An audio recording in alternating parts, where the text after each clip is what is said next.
জয় মা লক্ষ্মী।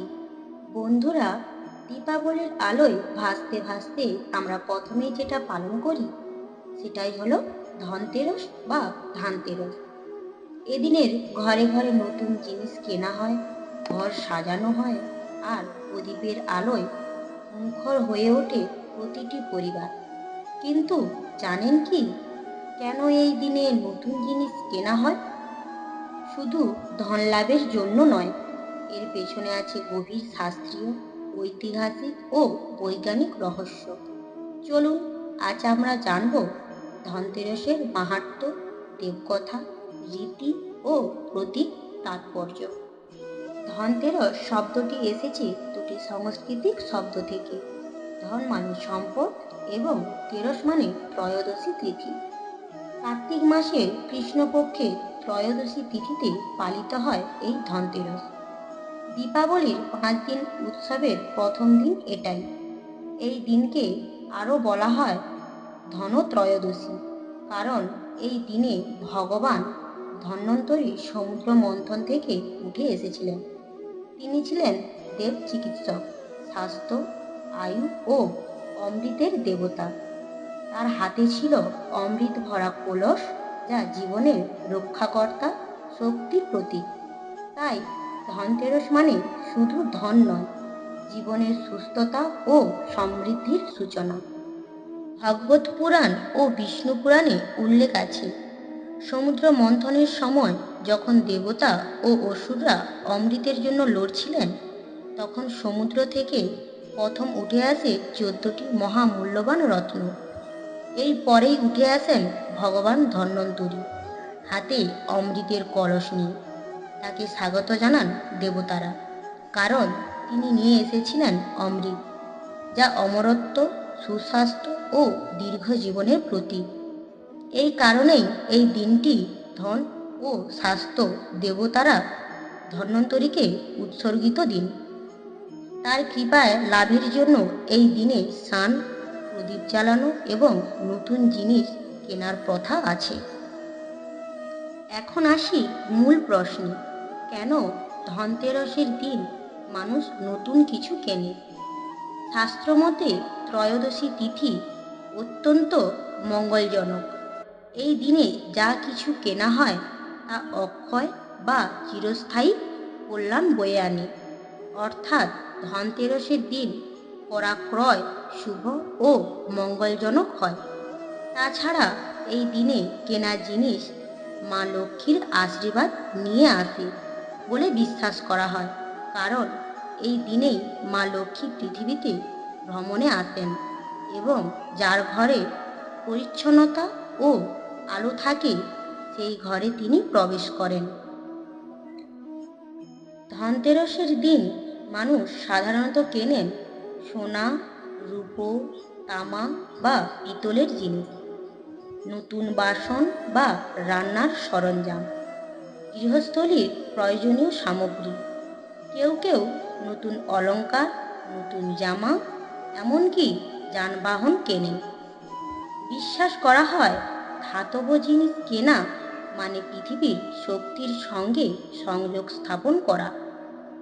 ধাতু প্রকৃতির 5টি মৌলিক উপাদানের একটি রূপ, তাই এগুলো কেনা মানে প্রকৃতির আশীর্বাদ আহ্বান করা।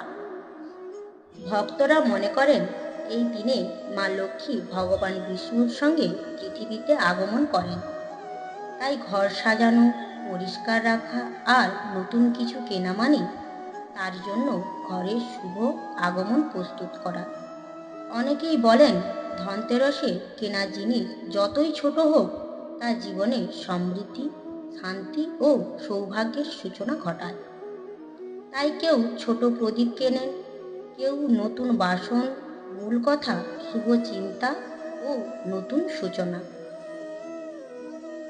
ধনতেরসের রাতে আরেকটি বিশেষ রীতি আছে, যমদীপ দান। এই দিনে যমদেবের উদ্দেশ্যে প্রদীপ জ্বালানো হয়। একটি প্রদীপ বাড়ির বাইরে দক্ষিণ দিকে রেখে বলা হয় ওম যমায় নমঃ। বিশ্বাস করা হয় এই প্রদীপ অকাল মৃত্যু ও দুর্ভাগ্য থেকে রক্ষা করে। এখানেও এক গভীর প্রতীক আছে।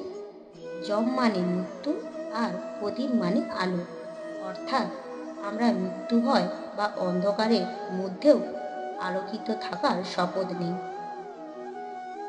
ধনতেরসের রাতে আরেকটি বিশেষ রীতি আছে, যমদীপ দান। এই দিনে যমদেবের উদ্দেশ্যে প্রদীপ জ্বালানো হয়। একটি প্রদীপ বাড়ির বাইরে দক্ষিণ দিকে রেখে বলা হয়, ওম যমায় নমঃ। বিশ্বাস করা হয় এই প্রদীপ অকাল মৃত্যু ও দুর্ভাগ্য থেকে রক্ষা করে। এখানেও এক গভীর প্রতীক আছে। যম মানে মৃত্যু আর প্রদীপ মানে আলো, অর্থাৎ আমরা মৃত্যু ভয় বা অন্ধকারের মধ্যেও আলোকিত থাকার শপথ নিই। ভগবান ধন্বন্তরীকে আমরা ভগবানের চিকিৎসক রূপে জানি। তার হাতে থাকে শঙ্খ, অন্য হাতে থাকে অমৃতের কলস। তার উপদেশ ছিল সত্য, সংযম ও প্রকৃতির প্রতি শ্রদ্ধা থাকলে শরীর সুস্থ থাকবে। তাই ধনতেরস শুধু ধন সম্পত্তির উৎসব নয়, এটা সুস্বাস্থ্য, শুদ্ধতা ও শৃঙ্খলার উৎসব। এখন দেখুন, বিজ্ঞানের দিক থেকেও ধনতেরস খুব তাৎপর্যপূর্ণ। বছরের এই সময়ে ফসল কাটার পর নতুন বাণিজ্য শুরু হয়। এই উৎসব মানসিকভাবে নতুন বছরের প্রস্তুতি এনে দেয়।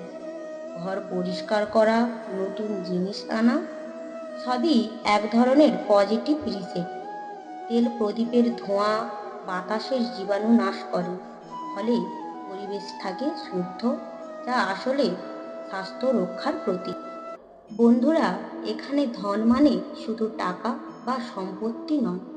ধন মানে জ্ঞান, ভক্তি, সুস্থতা ও শান্তি। যার মনে ভক্তি আছে, যার পরিবারে ভালোবাসা আছে, তারাই আসল ধনবান। তাই ধনতেরস আমাদের শেখায়, বাইরে ধনের সঙ্গে সঙ্গে অন্তরের ধনও লালন করতে হয়। তাই ধনতেরস মানে কেবল কেনাকাটা নয়, এটা জীবনের এক নতুন সূচনা। আর যদি আমরা একটি মাত্র নতুন জিনিস কিনি, তা হোক ভক্তি, কৃতজ্ঞতার বা মঙ্গল চিন্তার প্রতীক। এই দিনে আমরা প্রতিজ্ঞা করি, আমি সুস্থ থাকব, স্বাস্থ্যবান থাকব, আলোয় জ্বলব। তাই বন্ধুরা, এই ধরনের শুধু ঘর নয়, নিজের মনেও নতুন আলো জ্বালান। ধন্বন্তরীর আশীর্বাদে হোক স্বাস্থ্য, মা লক্ষ্মীর কৃপায় হোক সমৃদ্ধি। আপনারা ভক্তি বাংলা ইউটিউব চ্যানেলটি সাবস্ক্রাইব করুন। ভিডিওটি ভালো লেগে থাকলে কমেন্ট ও শেয়ার করুন। আবার দেখা হবে পরের ভক্তিমূলক ভিডিওতে। ততদিন পর্যন্ত আলোর পথে থাকুন। শুভ হোক আপনার জীবন।